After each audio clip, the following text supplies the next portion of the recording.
but most of all I want to thank cows. So where all this, I'm actually an animal rights campaigner, I guess, by background as such. When I was about 13 years old, my grandmother gave me a copy of an animal liberation magazine, and I read it from cover to cover and was thoroughly appalled about what happens to animals in factory farms, and told my mum I'd be vegetarian. And she said, as long as you cook for yourself, that's fine. She only made me do it once, so that was really nice of her and very supportive. But yeah, so, and I knew at that point that my life path was to help animals, and I knew I'd spend the rest of my life doing that. It was probably about 5 years ago that I discovered that animal communication actually exists, that we can talk to animals. And when I talk about animal communication, I'm talking about via telepathy, so that's the exchange of thoughts, feelings, and feelings and images between animals and people. So I also work as an animal communicator. I guess maybe I'm an author now as well, and I've also just finished making a film which is available for sale as well. So maybe a little bit of a filmmaker, but basically just anything that comes my way. I would describe myself as a very intuitive person, and through writing this book for the last 3 to 4 years, I feel like my intuition has absolutely been enhanced. So basically every decision I make, every action I take, comes from when I listen to my heart, and that's how this all started. I was at an ashram in India about probably nearly 4 years ago now, and I was doing volunteer work because they had a cow sanctuary there, and so I was really excited because I'd done all of these demonstrations around the world, but I never really got to spend much time with animals other than, you know, beautiful, like Wayne here, like my companion animals that live at home. So I was really excited just to be with the cows. And I remember on the first day there, I was, I think I had just finished meditating, and I just got this feeling, oh, I'm going to write a book, and it's called Through the Eyes of a Cow.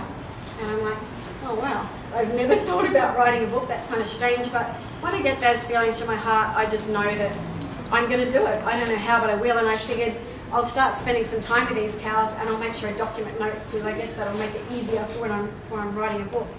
And from then on, so I just sort of travelled around the world to a variety of different countries like France and Switzerland and England and Canada and the UK, Australia obviously, and I just spent lots of time with cows.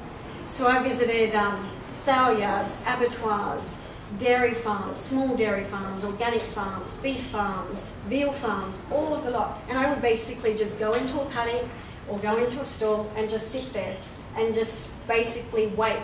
The same way that Sam was describing, just wait to see what happened and see where they were guiding me.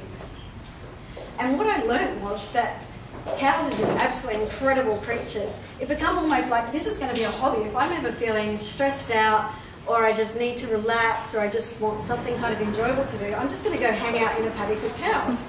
Because I actually really started, at first I was a bit frightened, because you look at a cow and they're quite big, and I didn't know what to expect, and I guess more from just complete ignorance, I would just sort of get in a paddock and just stand there and wait. And it wasn't until later that I learned things that they do actually kick, and it really hurts as well. Yeah, but they're really, I found them really incredible to be around, and I got to know them really well. And that's what this book is about, really sharing their story. What else? Well, cows, I mean, most people know when you look in a paddock with cows, they just tend to be quite compassionate and peaceful, and they have a certain air about them. And if you think about them in India, they've somehow managed, you've got this animal that's not like a lion, so they command respect just through this gentleness, just from their being. And I like to call it, they almost have this gentle power. So it's not through scaring others or making others kind of respect them, they just get that respect.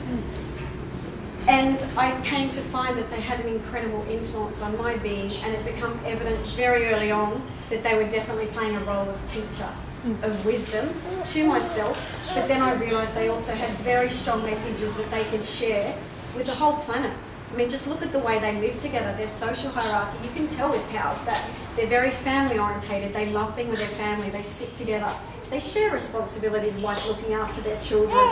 And they've said to me that's why their children grow up to be happy and confident, because they've got multiple people that they feel trusted with. When you think about it, it's the kind of same in African societies. The kids are the same, you know, they tend to get this feeling of community and family. And I noticed over the past 4 years I've been spending a lot of time with my own family, going out of my way to spend my time with cousins and aunties and all of that kind of thing in my extended family. It's happened very naturally. It's like I've seen that there's a real key in that and there's real importance. That's just one of the examples of the kind of thing that they, I guess, have to share with us. It's also, the book is also to tell the truth about what it's really like for cows. What I find is most people think that cows are generally pretty happy on this earth and they have a pretty good life. Because most of the time when driving around, you see them out in open paddocks. Unfortunately, it's only one small picture of the puzzle. And that was one of the things that I wanted to do as well. Write about what's going on behind the scenes as well. What happens when they go on a truck? What happens when they actually arrive at an abattoir? What happens at the sale yards? What happens when they go in for milking? You know, there's lots of different pieces of the puzzle that we don't necessarily see. But mostly, what I would love is for people to get an understanding that it's an absolute pleasure and honour and an incredible experience to connect on a heart-to-heart level with another, particularly when it's a non-human animal as well. It is with humans as well, and many people experience that, but a lot of people don't experience that with non-human animals. And because it's kind of like when you meet someone that is really different to you, often that's when you get your greatest learning and when you get your greatest experiences. Like we know, like for example with dogs, they're unconditional love. If you come home and you're in a bad mood, you always know you can rely on them to listen, to cuddle you, to love without judging. It's not going to turn into anything.